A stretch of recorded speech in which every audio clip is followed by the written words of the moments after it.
Hey, it's good to see you again, Jordan. It's been, what it was, was July. July, yeah. Yep. Boy, it was hot in Austin, Texas. But it was a good show. So here we are again, and I've never done this before, but I'm promoting competitive products. There's no magneplaners, no panels in the room. So notice, Jordan, that there's no woofer in the Martin Logan. And I'm talking about other products like the new, I haven't heard it yet, but I'm quite interested in the Jansen 9.5, which it was I call it the new KLH9 because the original KLH9 was my first, oh my God, experience in the 1960s in college. I'd never heard a full range electrostatic speaker. And well, at this show, I decided I want to talk about a concept.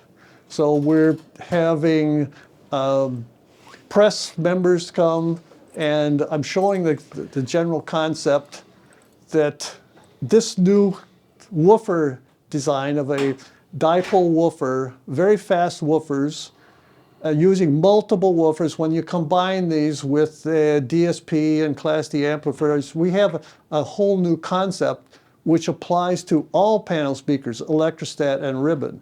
So instead of showing it with magneplaners, this time I'm showing it with Martin Logan because that is the best known panel speaker on the market, having been, you can see them at Best Buy Magnolia. So I'm talking about other products, such as the Jansen 9.5, and what if you combine this technology with a electrostatic speaker? So we've got the prototype Magnepan Dipole woofers. There's a total of 16 very fast 6.5-inch woofers in it, operating in a dipole fashion. There's no box. It's propagating the sound in the same way that a big panel does. So that's the gig this time, Jordan. So would you like to hear something? Sure. Okay. What you got for us? Well, normally there's a type of music that works well in a show environment. We're in a little hotel room. There's a lot of people. They're going to get on the internet, and one thing you don't use is orchestra, classical music. But because you are invited here, the press are aware that an orchestra is the hardest thing to replicate. So we're going to start with an orchestra, namely the Kansas City Symphony Orchestra, recorded by Professor Johnson of Reference Recordings. And see what you think.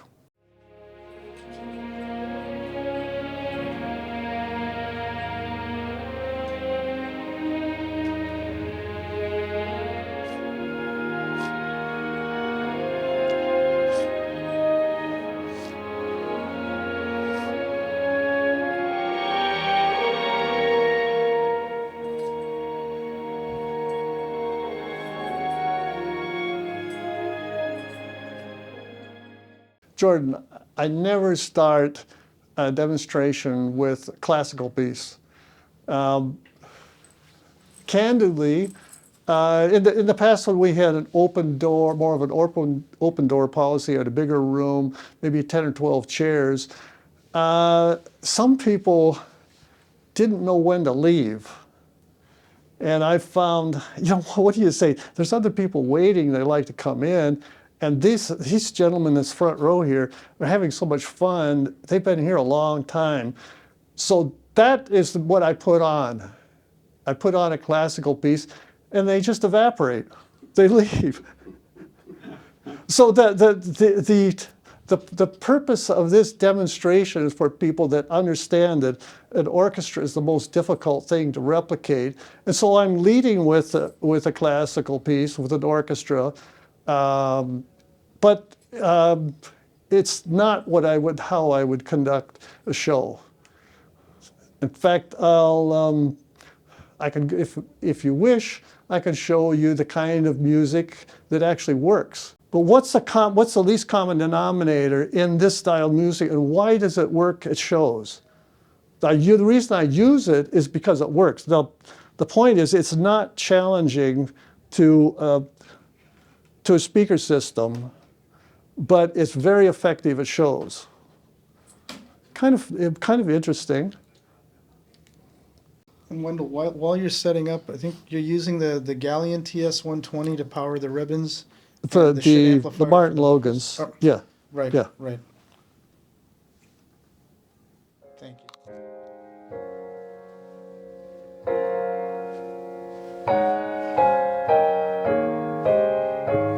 Almost doing things we used to do.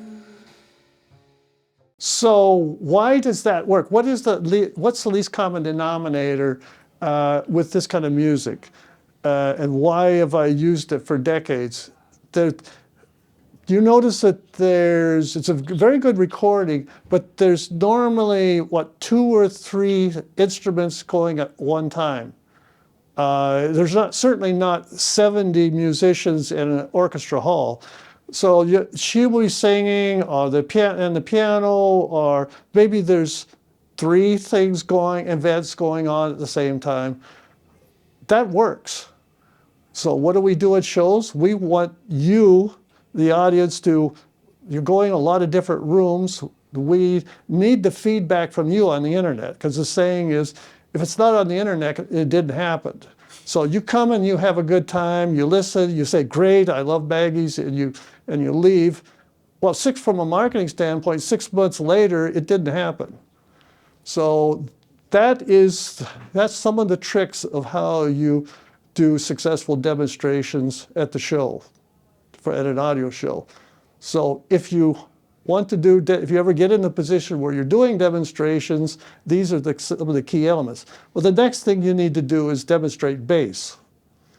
And Jordan heard the woofer demonstration, what these new ultra-fast woofers are going to do at Austin, Texas show. So I want you guys to hear it also.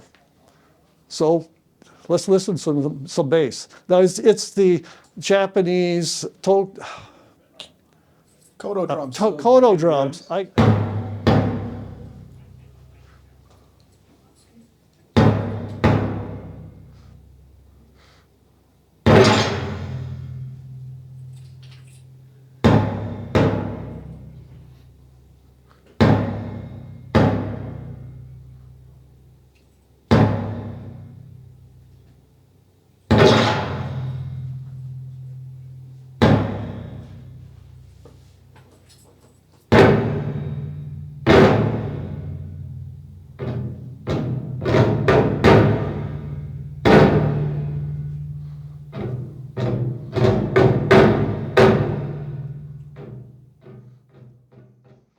Now, musically, I don't find that interesting. I mean, obviously, some people do, but it's the cool thing about it is these super fast small drivers, when you're using them in dipole fashion, when you're using a lot of them, you can I'll play some more of it, but you can hear multiple bass events, instruments going on at the same time, and you could delineate each one of them.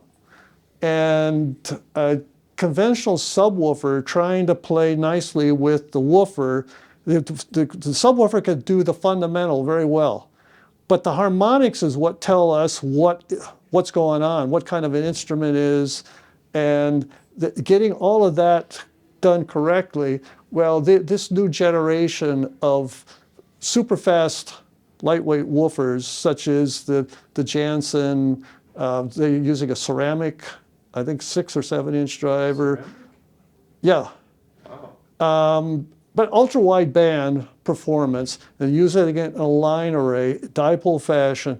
That's the future I see for something that can replicate what the big panels can do, and actually do it. They're more powerful motors.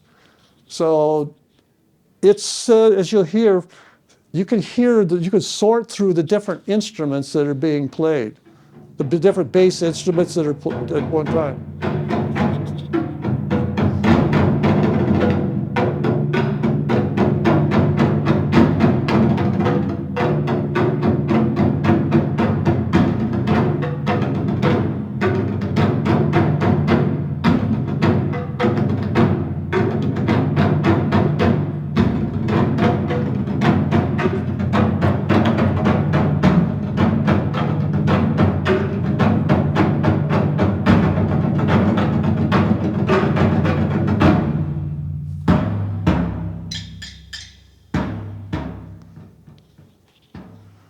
That's a really cool technology. It's coming, and as I said, there's going to be the Janssen, Magnepan. There's more.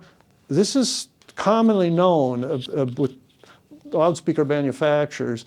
I predict we're going to have competitors in this category, and I think it's going to be exciting. Looking forward to it. Here's my question for you, Wendell. You're pretty sure that 6-inch woofers will now outproduce or outperform a 15-inch woofer in terms of the quality of the bass that people are going to want to hear. Oh, wow. Do you realize how complicated that question is? I changed it. Sorry. First one.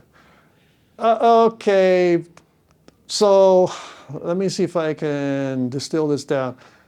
So it takes more small drivers to equal the same surface area as the 12-inch or 15-inch woofer. Now, remember, we're operating it in dipole fashion. So the front wave is, there's no box. The 12 or 15-inch woofer can't go flat out to 10 kilohertz.